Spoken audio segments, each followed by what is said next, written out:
Imagine one day you hear a chimp speak, not mimicking words you taught it, but talking. Real thoughts, real sentences. It would be a shock. A true jolt to everything we think we know.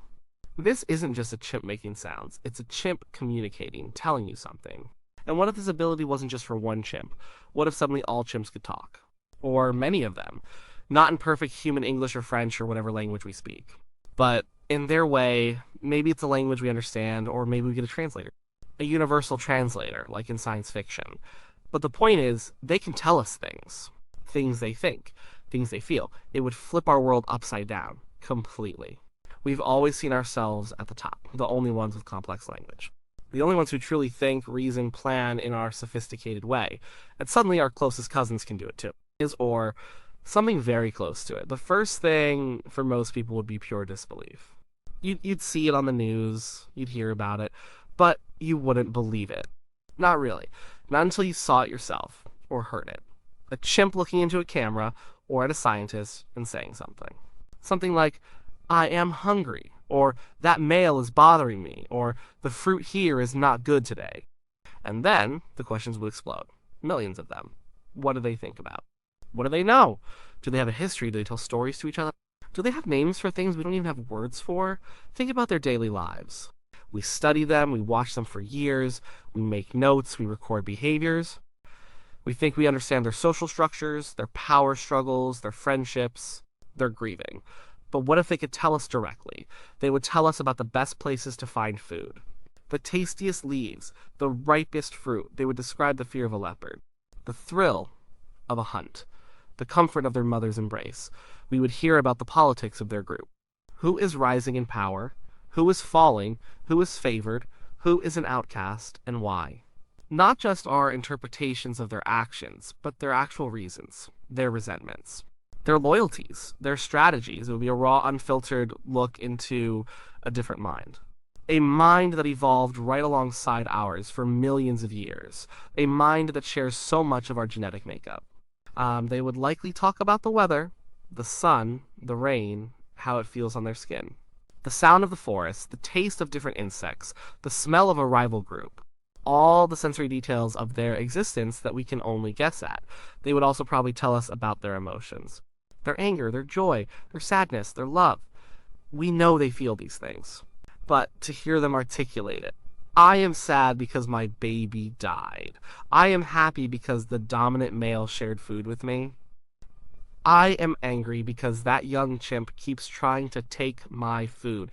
It would be a profound connection. A bridge built between two species that have been separated by a chasm of language. And what about their past? Do they remember things from their childhood? Do they have a concept of time beyond the immediate? Do they have a way of passing on knowledge from one generation to the next other than just showing?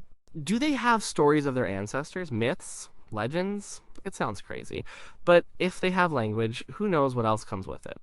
The scientific community would go into overdrive. Every primatologist, every linguist, every cognitive scientist would be trying to talk to them, to understand them, to document everything they say. It would rewrite textbooks. It would launch 1,000 new research projects. We would learn more about primate cognition in a year than we have in 100. The biggest questions would be about consciousness. Are they self-aware in the way we are?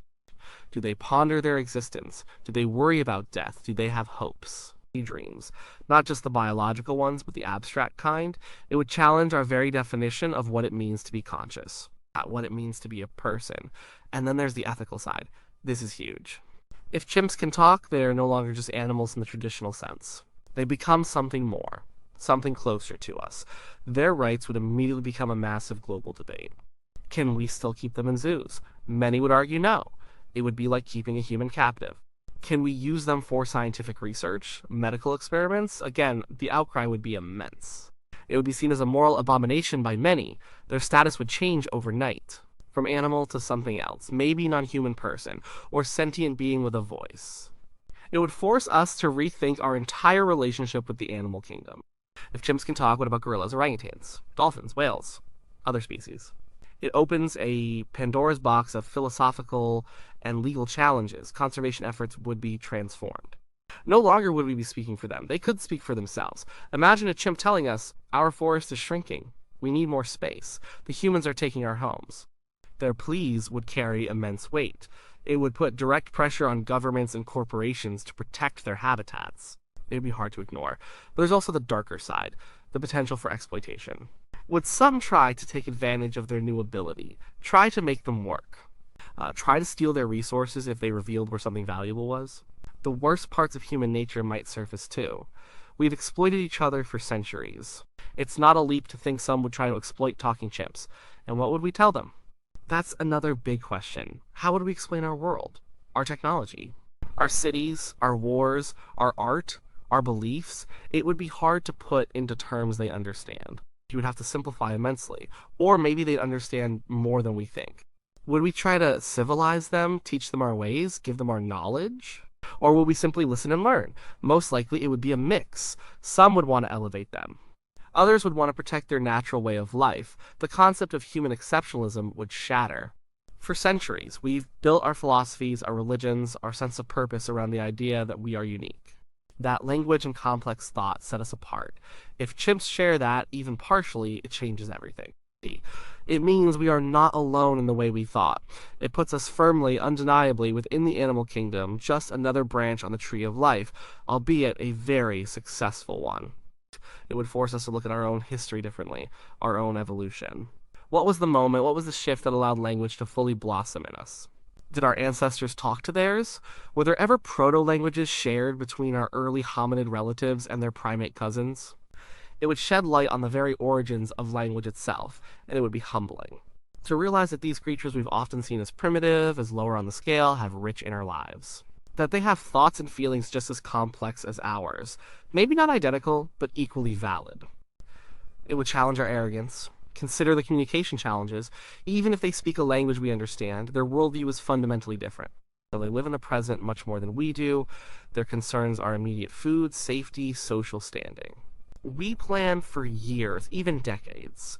We build complex societies. How do you explain the concept of money to a chimp? Or a nation state? Or abstract mathematics?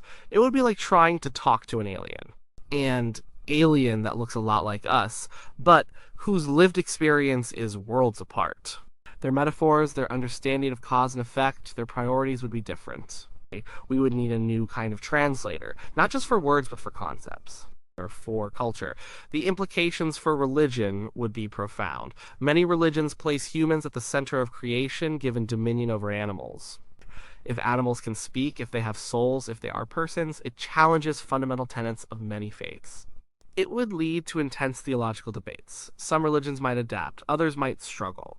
And what about our food chain? Would we still eat meat? If chimps are people, what about pigs? Or cows, or chickens? Where do we draw the line? This event of chimps talking would force humanity to redefine its relationship with all life on Earth. It would likely lead to a massive shift towards vegetarianism or veganism for many people, or at least a much more thoughtful approach to what we consume. It would also change the way we parent, the way we educate. If there are other intelligent speaking beings on the planet, what responsibilities do we have to them? Do we offer them education? Do we integrate them into our schools? Or do we let them develop their own systems of learning and culture, separate from ours? The potential for conflict is real too. What if chimps ask for territory back? What if they expressed anger over how we've treated them? How we've encroached on their lands? What if their priorities clashed with ours? It wouldn't necessarily be a peaceful utopia. Misunderstandings could arise, just like between human cultures, even with shared language. Imagine a chimp elder describing the history of their group, going back generations, the challenges they faced, the natural disasters, the heroes, the villains. All from their perspective, it would be an invaluable historical record, not written down but remembered and spoken. A living history. It would also give us insights into our own minds. If we can see the differences and similarities in how a chimp brain processes thought and language, it tells us more about how our own brains work. It could unlock secrets about neurological disorders, about learning, about memory. The sheer volume of new information would be overwhelming at first. Scientists would need to create new frameworks, new disciplines, just to handle it all. We'd have chimpanzee linguistics, chimpanzee philosophy, chimpanzee sociologies. Entire new fields of study would emerge. And how would the chimps themselves react to us? To our technology, to our massive numbers, to our strange, noisy, concrete-filled world? They might be fascinated, or they might be terrified, or deeply disturbed. They might find our lives incomprehensible. Our constant rush, our obsession with possessions, our distance from the natural world. Perhaps they would pity us for living indoors, for not knowing the smell of fresh rain on the forest floor every day, for not having the sun on our fur, for the stress and complexity of our lives. They might see us as disconnected, as lost. They might ask us why we hurt each other, why we have wars, why some of us starve while others have too much. They might ask very simple, profound questions that we, with all our complexity, struggle to answer. Their directness might expose the hypocrisy and irrationality of much of human society.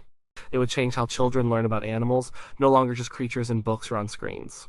They would be seen as neighbors, as cousins, as intelligent beings with their own voice. This would foster a new generation with a much deeper respect for all life. The legal systems of the world would be scrambling. What laws apply to talking chimps? Do they get lawyers? Do they have rights to property? Do they vote? These questions would be fiercely debated in courts and parliaments around the globe. It would be a legal revolution. It would also be a source of immense wonder and connection. Imagine the bond you could form with a chimp who could truly share their thoughts with you. A connection deeper than any human has ever had with another species. It would be beautiful. And transformative. It would force us to confront our own biases, our speciesism, our belief that we are superior simply because we are human. It would be a hard lesson for some, but a necessary one. It would make us reevaluate the very concept of humanity. And what if they didn't just talk, but they had their own wisdom, their own philosophical insights developed over millions of years of living in close harmony with nature? Could they teach us how to live better, how to be more sustainable, how to find more peace? They might offer perspectives that our modern industrialized minds have lost. They might tell us about the hidden corners of the forest, about plants with medicinal properties we never knew, about animal behaviors we haven't observed, about the intricate web of life that sustains them. They could be a living encyclopedia of the natural world. It would be a continuous learning experience. For us, and probably for them too, we would be sharing two vastly different ways of being, two different ways of looking at the universe. And in that sharing, both species would be irrevocably changed. The initial global reaction would subside, eventually. The shock would turn into integration. We would start living in a world where we share the planet with another speaking species. It would become the new normal, but it would be a normal utterly unlike anything we've ever known. This event would push humanity forward in ways we can't even predict. It would force us to grow, to be more empathetic, to be more humble, to truly understand our place in the grand tapestry of life. It would be the most profound discovery in human history. Not finding aliens on another planet, but discovering truly intelligent, communicative life right here, sharing our own home, our own family. It would change everything, forever.